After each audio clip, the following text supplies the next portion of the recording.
बिहार बहुत दिनों से इसी चीज के लिए बदनाम रहा है कि यहाँ पर जातिगत यहाँ पर समीकरण बना करके यहाँ के नेता है ना राजनीतिक रोटियां सेक रहे हैं।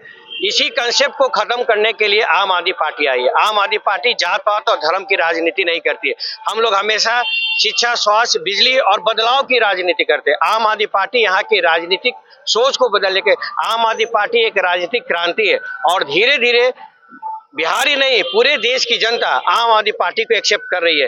यही कारण है कि मात्र 11 साल के इतने छोटे समय में आम आदमी पार्टी आज के डेट में राष्ट्रीय पार्टी है और यहाँ की जो पार्टी अभी तक है वो क्षेत्रीय पार्टी बन के रह गई है। क्यों? क्योंकि वो लोग जातिवाद की राजनीति करते हैं, वो लोग धर्म की राजनीति करते हैं। आम आदमी पार्टी इस सबसे ऊपर डेवलपमेंट की बात करती है, कर्म की बात करती है। हम लोग को जाति पात और धर्म से कोई मतलब नहीं। हम लोग को सिर्फ है कि देश का विकास कैसे हो, एक विजन कैसा हो। हम लोग के पास विजन है, काम करने का विजन है, जात पात और धर्म का विजन नहीं है। हम लोग अपने ही देश के नागरिकों के बंटवारा कर करके ये लोग जो है, चाहे मैं किसी पार्टी का नाम नहीं लूंगा, जो कुछ लोग धर्म की राजनीति कर रहे हैं, कुछ लोग जात पात की राजनीति कर रहे हैं। जैसे आपको खुद आपने बोला कि यहाँ पर जात पात के आप लोग कैसे तोड़ेंगे। मैं आपको किसी एक आरजेडी का नाम ले लो तो उसका नाम लेते ही किसी का एक परसेप्शन बनता है, भाई फलाना पार्टी है तो उसका नेता ऐसा, उसका काम करने का तरीका ये है। उसी तरह अगर आप आम आदमी पार्टी का नाम लेंगे तो आपके दिमाग में एक परसेप्शन बनेगा कि ये पार्टी शिक्षा, स्वास्थ्य, बिजली, स्वास्थ्य, जल इसकी काम करती है, विकास की बात करती है, जाति पात धर्म की बात नहीं करती है। लोगों के दिमाग में एक ही बात है कि ये पार्टी हमेशा देश का विकास की बात करती है और केजरीवाल मॉडल को एस्टेब्लिश करने के लिए हम लोग यहाँ पर आए। एक जैसे पूरे देश ने केजरीवाल को एक्सेप्ट किया है, एक बिहार भी हमारे एक्सेप्ट करने के लिए तैयार है। तो यहाँ तो जनता ही चाहती है कि जो है हम जातिवाद में बदल रहे हैं, जनता ही जातिवाद को लेकर चलती है, तो फिर नेता यहाँ क्या? नहीं, इस बार मैं जनता से मैं मिला हूँ। ये जनता इस बार इस भ्रम को तोड़ेगी और बिहार में चौंकाने वाला रिजल्ट आपको मिलेगा।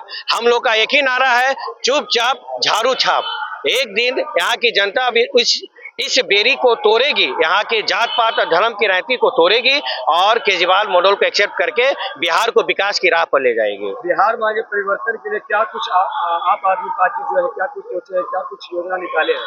बिहार में डेवलपमेंट का सबसे पहला हम लोग का काम रहेगा शिक्षा पर। यहाँ बहुत बोलते हुए शर्म लग रहा है कि बिहार आज़ादी के 75 साल के बाद भी यहाँ की शिक्षा व्यवस्था बिल्कुल ध्वस्त हो चुकी है। यहाँ के जो शिक्षक है उनको परमानेंट ना करे, टेम्पोररी शिक्षक की बहाली की जाती है, तो वैसे लोग ढंग से पढ़ाते भी नहीं है। यहाँ पर ओल्ड पेंशन स्कीम को भी लागू करना होगा ताकि शिक्षक को अगर आप पैसा देंगे उसका घर परिवार सही चलेगा, तभी तो आपको अच्छे से शिक्षा देगा।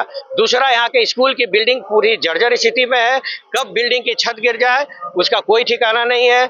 यहाँ के स्टूडेंट लोग का, यहाँ के जो बच्चे लोग हैं वो दहशत में आप गार्जियन वहाँ पर बेचते। अभी आपने हाल में देखा होगा 2-3 स्कूलों की बिल्डिंग गिर गई है। काफी शर्मनाक बात है कि बिहार में घोटाले के लिए तो पैसा है लेकिन शिक्षा जो कि बेसिक अधिकार है यहाँ के नागरिकों का, उसके लिए सरकार का कोई ध्यान नहीं है।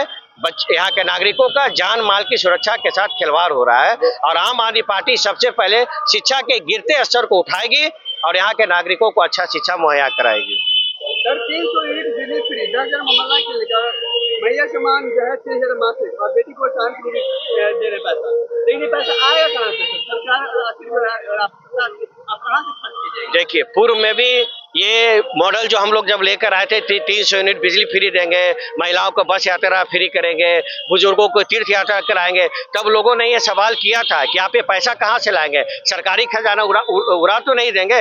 लेकिन आप देखो दिल्ली में लगातार 15 साल 3 बार हमारे केजरीवाल सरकार रहे। दिल्ली का जब बजट जब उन्होंने हाथ में लिया था तो 50 लाख करोड़ था और जब उन्होंने सरकार अपने हैंड ओवर किया तो उसका बजट उन्होंने बढ़ा के दिया। पूरे इंडिया में दिल्ली एक ऐसा स्टेट है जो हमेशा प्रॉफिट में बजट ला करके सरकार को देती है, तो ये कैसे संभव है? ये एक ईमानदार, कट्टर ईमानदार की राजनीति हम लोग करते हैं। आज तक हमारे सरकार पर कोई लालछन नहीं लगा और घोटाले का लगा वो कोर्ट में मामला जाके ध्वस्त हो गया। इसे साफ है, हमारे केजरीवाल जी का है एक ही नारा है, जनता का पैसा हम जनता के लिए यूटिलाइज करें और इसी सिद्धांत पर हम लोग काम करेंगे। बिहार में क्या अभी 70,000 करोड़ का घोटाला हुआ।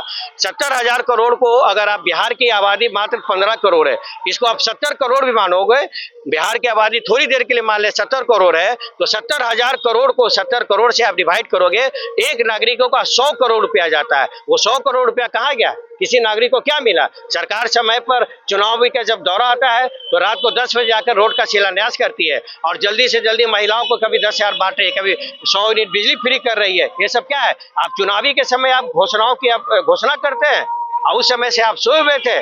तो जब सरकार के पास, यही नीतीश कुमार ने अपने संसद में कहा था कि बिहार के पास इतना पैसा नहीं है कि वो नागरिकों को फ्री बिजली दे। जैसे ही केजरीवाल के आने की दमक लगी, उन्होंने तुरंत 125 यूनिट बिजली फ्री कर दिया। अब पैसा कहां से आ गया? बिहार में सरकार के पास पैसे की कमी नहीं है, सोच की कमी है। जो लूट वो लोग मचा रहे हैं, अगर वो पैसा जनता का पैसा, सही पैसा जनता के पास जाएगा तो ये सब आप जो सवाल पूछ रहे हैं, सवालों का कोई औचित्य नहीं रह जाएगा। सर, आपने अभी कहा कि नीतीश कुमार जी ने 125 यूनिट और तमाम चीजें लाए चुनाव के लिए, तो आपका भी कम्युनिस्ट चुनाव के तौर पर नहीं, हम लोग की पार्टी जो बोलती है वो करती है। हमारे मैनिफेस्टो में जो लिखा हुआ है उसको हम लोग पूरा करते हैं। हम लोग एक इस्टेब्लिश पार्टी है, आप जाके दिल्ली में देख लो। हमारे केजरीवाल जी जब देश की पहली पार्टी है जो ये बोलती है कि अगर हमने काम किया है तो वोट दो।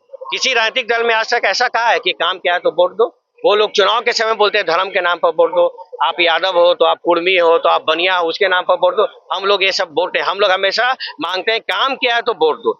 जिस तरह से हमारे सरकार ने दिल्ली में हो, पंजाब में हो, उन्होंने काम इस्टेब्लिश करके दिया है और उसी आधार पर दिल्ली हो या पंजाब, इवन कि कश्मीर हो, आपका गुजरात हो, सब जगह हम लोग 11 साल में अगर नेशनल पार्टी बन गए तो अपने काम के आधार पर बने हैं। झूठे जुमले या वादों हम लोग नहीं करते। हम लोग तो घोषणा पत्र में देते हैं, एक घोषणा पत्र का हम लोग उसका इंटीमेट करके देते हैं।